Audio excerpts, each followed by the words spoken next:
शिवाजी राजांचा महाराष्ट्र आहे, हा संभाजी राजांचा महाराष्ट्र आहे, कुणाच्या बापाचा महाराष्ट्र नाही हा. हे समजून घेणं गरजेचं आहे. नुसतं चित्रपट बघून उपयोगाचं नाहीये. तरी असं राजासारखं जगायची का, या राजासारखं मरायची का, आणि या मावळ्यांसारखं लढायची का. प्रामाणिकपणे जगा, एकमेकाला मदत करा. तुम्ही मोठे होऊन अधिकारी बनताल, कुठे कामगार बनताल, वकील बनला तर प्रामाणिकपणे वकिली करा, पोलीस बनला तर प्रामाणिकपणे या जनतेचं रक्षण करा, अधिकारी बनला तर गोरगरीब जनतेला न्याय द्या, कलेक्टर बनला तर भारताची राज्यघटना तुमच्या हातात आहे.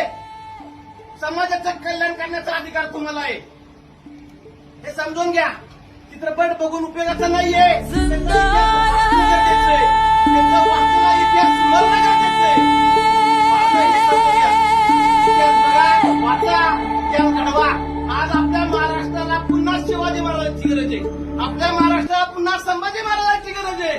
आणि त्यांना साथ देणारे हजारो मावळ्यांची गरज आहे. कितीतरी वर्ष झाली या महाराष्ट्रामध्ये आपण बघतो कितीतरी प्रकारचा अन्याय वाढत चाललाय.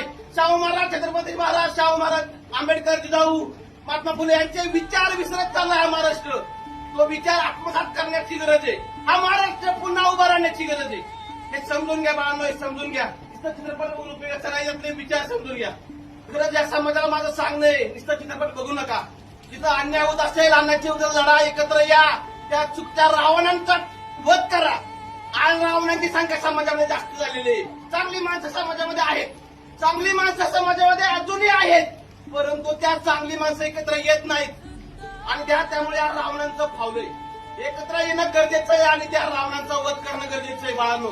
हे समजून घ्या, हे समजून घ्या, विचार समजून घ्या. हा महाराष्ट्र पुन्हा घडवा, हा देश पुन्हा घडवा. धन्यवाद.